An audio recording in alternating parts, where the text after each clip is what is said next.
Hello students, welcome back to my channel Shipra classes. कैसे हैं आप सब लोग? आई होप सब अच्छे होंगे और आपकी तैयारी भी अच्छी चल रही होगी। जैसा कि हम अपनी पहले की वीडियोस में 2021 और 2022 का पेपर 1 डिस्कस कर चुके हैं मैथ्स का, और 3 साल के सीडीपी के भी क्वेश्चंस हम डिस्कस कर चुके हैं। आपको 5 पेपर में प्रोवाइड कर चुकी हूँ। प्रैक्टिस आप जितनी ज़्यादा करेंगे उतनी ज़्यादा आपके लिए बेनिफिट रहेगा। इस टाइम पर आज से सिर्फ 1 महीना बचा है आपके एग्जाम में, तो आपको अब जमकर तैयारी करनी है ताकि कहीं कोई कमी ना रह जाए और आपका एग्जाम अच्छे से हो। तो आज जो हम करने वाले हैं वो हम करने वाले हैं 2023 का क्वेश्चन पेपर मैथ्स का। चलिए देखते हैं आज हम कितने क्वेश्चंस कर पाते हैं। हम आज अपना क्वेश्चन नंबर फर्स्ट स्टार्ट करते हैं। क्वेश्चन नंबर फर्स्ट क्या है?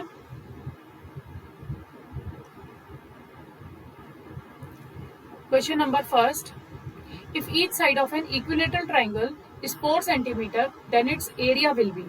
इक्विलेटरल ट्राइंगल का आपको क्या दिया है? साइड गिवन है। Side of equilateral triangle equals to क्या होता है? √3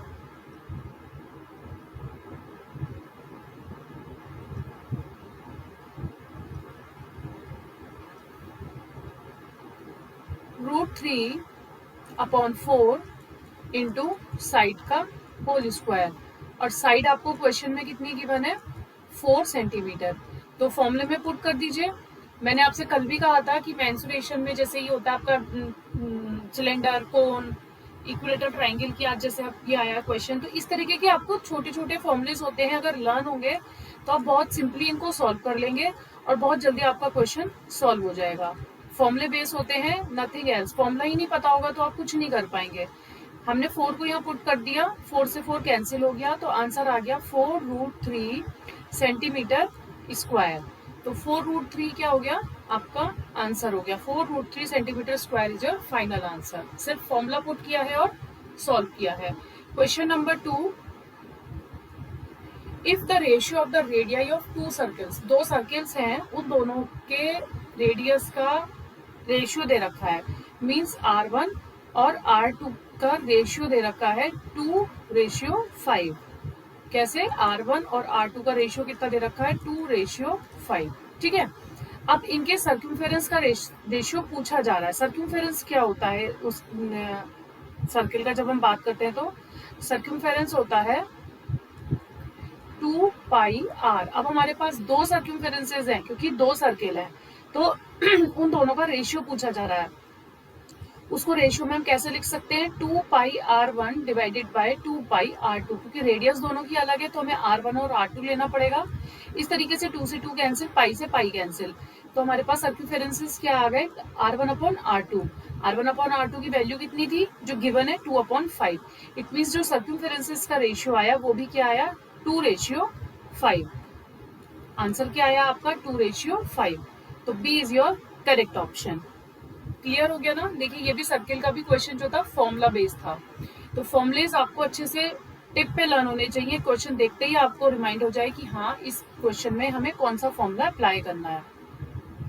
क्वेश्चन नंबर 3 और 4 पेडागोजी के रिलेटेड क्वेश्चन है। Achievable objective of analysing the principles, फॉर्मूले and subjects of mathematics is called.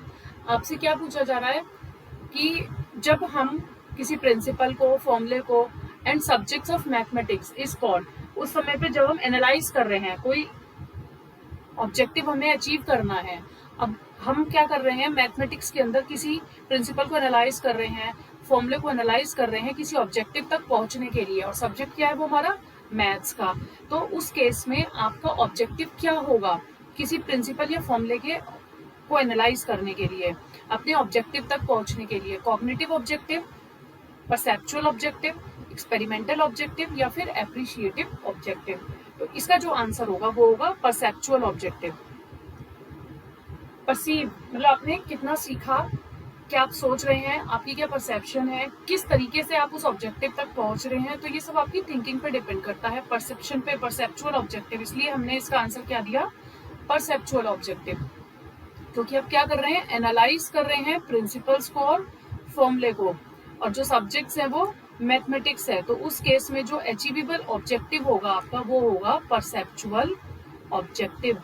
Questions को थोड़ा सा पार्ट में डिवाइड कर करके जब आप पढ़ेंगे तो आपको समझ में आएगा कि एग्जैक्टली क्वेश्चन में क्या पूछा जा रहा है, या आंसर भी मैंने आपको पहले भी कई बार बताया है कि आपको कहीं ना कहीं 80% आंसर तो क्वेश्चन के अंदर से ही मिल जाता है, अगर आप बहुत ध्यान से क्वेश्चन को पढ़ रहे हैं, पेडागोजी का तो specially. Question number 4, reading various measures of geometry. अब आप क्या कर रहे हैं, क्या पढ़ रहे हैं, कई तरीके की ज्योमेट्री को पढ़ रहे हैं, तो is known as which objective, तो उस केस में ऑब्जेक्टिव आपका क्या होगा, जब ज्योमेट्री को मेजर करने के लिए क्या कर रहे हैं, रीडिंग वेरियस मेजर्स, हमने बहुत तरीके के मेजरमेंट पढ़े ज्योमेट्री के लिए, तो वो ऑब्जेक्टिव आपका क्या कहलाता है, वो कहलाता है आपका स्किल ऑब्जेक्टिव। क्यों? क्योंकि उसमें आपने कई सारे मेजरमेंट रीड आउट कर लिए। इट मीन्स कहीं ना कहीं हमें वहां पर किस चीज की जरूरत होगी, स्किल्स की जरूरत होगी, तो इसलिए उस ऑब्जेक्टिव को हम क्या कहते हैं, skill objective. Clear? Question number next, question number 5 and question number 6 is also from pedagogy. Whenever a student has to solve a new problem, जब भी कोई स्टूडेंट कोई नई प्रॉब्लम को सॉल्व करता है तब वो क्या यूज करता है।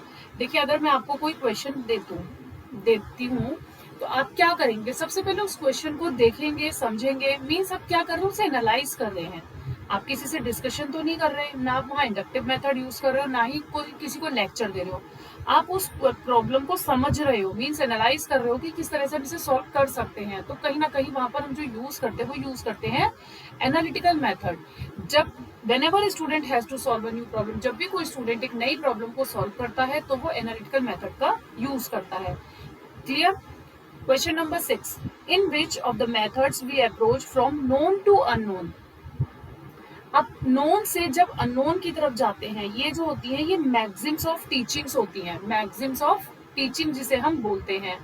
तो इसकी मैंने एक सेपरेट वीडियो बनाई है मैक्सिम्स ऑफ टीचिंग की, मैं आपको जब ये वीडियो प्रोवाइड करूंगी तो उसके डिस्क्रिप्शन में लिंक दे दूंगी, आप वहां से जाकर एक बार सारे मैक्सिम्स ऑफ टीचिंग पढ़ लीजिएगा। अब लास्ट ईयर आपसे नोन टू अननोन पूछा गया है, मे बी आपसे जो इस बार एग्जाम हो दूसरा मैक्सिम पूछ लिया जाए, तो इसलिए आपको सारे मैक्सिम्स पता होने चाहिए टीचिंग मेथड के। नोन टू अननोन, किस मेथड, किस अप्रोच में हम नोन से अननोन की तरफ जाते हैं, आपसे ये पूछा जा गया है, तो वो होता है आपका सिंथेसिस मेथड।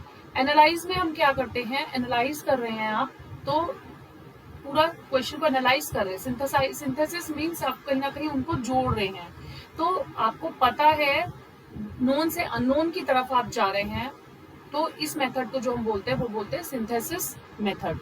ठीक है, आई होप क्लियर हुआ होगा आपको question. Question number 7 and 8 is also from, देखिए कितने सारे पेडागोजी के क्वेश्चन एक साथ आए हैं लास्ट ईयर, तो इसलिए मैं आपको बोल रही हूँ 7 to 8 क्वेश्चन तो आप अच्छे से करके आ सकते हैं अगर आपने पेडागोजी भी अच्छे से करी है तो मैथ्स की। The first develop branch of mathematics, आपसे पूछी जा रही है फर्स्ट डेवलप ब्रांच मैथमेटिक्स की क्या है, अर्थमेटिक्स। ये क्वेश्चन पहले भी आया, आई थिंक रिपीट हुआ है 2021 में, मैंने आपको क्वेश्चन कराया था, 2021 में भी पूछा गया है और ये भी फिर से 2023 में पूछा गया है। इसलिए कहते हैं कि प्रीवियस ईयर क्वेश्चंस क्यों इंपॉर्टेंट हो जाते हैं। मैथ्स में सेम क्वेश्चन नहीं आएगा, लेकिन उस मेथड पे, उस फॉर्मूले पे बेस दूसरा क्वेश्चन आ सकता है। जैसे अभी हमने इक्विलेटर ट्राइंगल पढ़ा, इक्विलेटर ट्राइंगल में साइड उसमें 4 दे रखी थी, मे बी नेक्स्ट टाइम आपको 8 दे दें, 12 दे दें, तो कुछ और भी दे सकते हैं वो, इसलिए आपका क्वेश्चन करना और बहुत ज्यादा इंपॉर्टेंट हो जाता है जो प्रीवियस ईयर के क्वेश्चन है।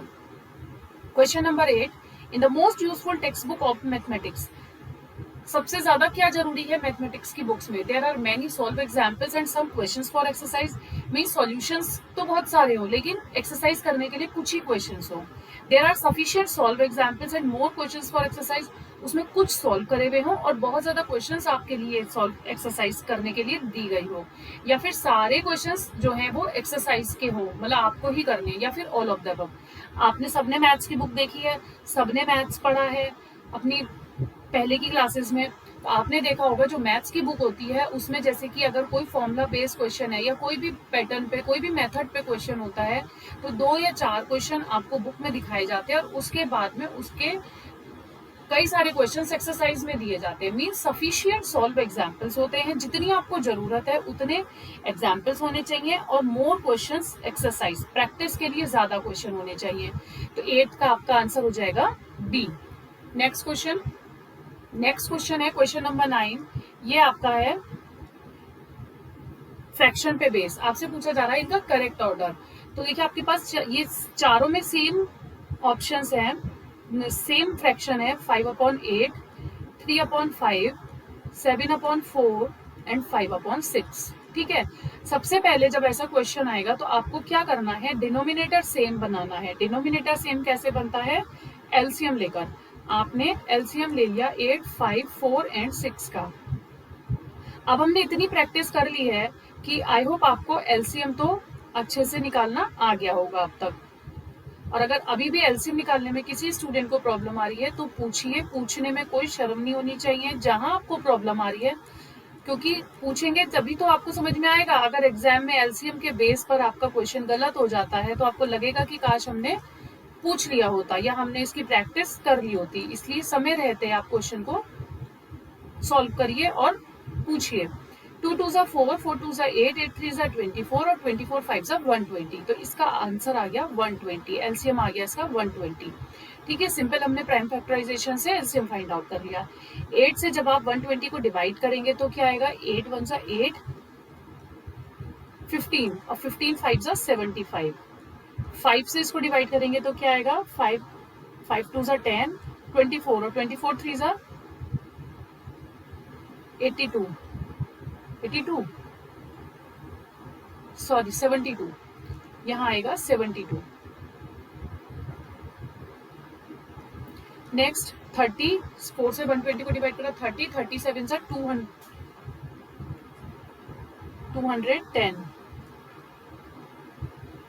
100।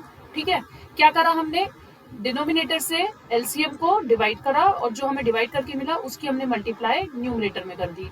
तो हमें ये 4 ऑप्शन मिले, 75, 72, 210 और 100। अब सबसे पहले छोटा ऑप्शन देख लीजिए कौन सा है, 72, फिर है 75, फिर है 100 एंड देन 210। तो जो 72 है वो कौन सा ऑप्शन है, 3/5। ठीक है, नेक्स्ट जो 75 है वो कौन सा ऑप्शन है, 5/8। नेक्स्ट जो 100 है वो है 5/6 और 210 है 7/4। तो सबसे छोटा ऑप्शन है 3/5, देन 5/8, देन 5/6 एंड देन सबसे बड़ा 7/4। तो इस तरीके से आपका आंसर बना। तो देख लीजिए इस तरीके से आंसर कौन से ऑप्शन में है, ऑप्शन नंबर बी। तो ऑप्शन नंबर बी आपका हो जाएगा करेक्ट आंसर। तो जब भी फ्रैक्शन में आपसे पूछा जाए इंक्रीजिंग डिक्रीजिंग ऑर्डर में ग्रेटर देन या लेसर देन का साइन लगा के, तो आपको क्या करना है, डिनोमिनेटर को एलसीएम निकाल कर सेम बनाना है, देन उसको सॉल्व करके बताना है कि आपका आंसर क्या है। आई होप क्लियर हुआ होगा।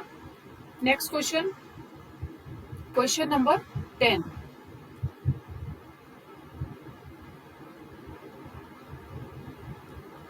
क्वेश्चन नंबर 10 है, दो नंबर्स का प्रोडक्ट गिवन है 42.987। अगर ए और बी का प्रोडक्ट गिवन है 42.987 और उनमें से एक जो है 12.46 है, तो हमने ए के प्लेस पे लिख दिया 12.46 multiplied by b equals to 42.987। तो बी इक्वल्स टू क्या हो जाएगा, 42.987 डिवाइडेड बाय 12.46। अब इससे इसको आप डिवाइड कर दीजिए, डिवाइड करके आपको जो आंसर मिलेगा वो मिलेगा आपको 3.45। डिवाइड करके देख लीजिएगा, अगर आपको कुछ भी नहीं समझ आता है या डिवाइड करने में प्रॉब्लम होती है तो हम इसका सॉल्यूशन भी कर लेंगे। ठीक है, 3.45 इज योर फाइनल आंसर। तो आज की वीडियो में हमने 10 क्वेश्चंस कवर करे। कोशिश ये रहेगी नेक्स्ट वीडियो में भी हम ज्यादा से ज्यादा क्वेश्चंस को कवर करें। बस आपको क्या करना है, आपको सिर्फ प्रैक्टिस करनी है।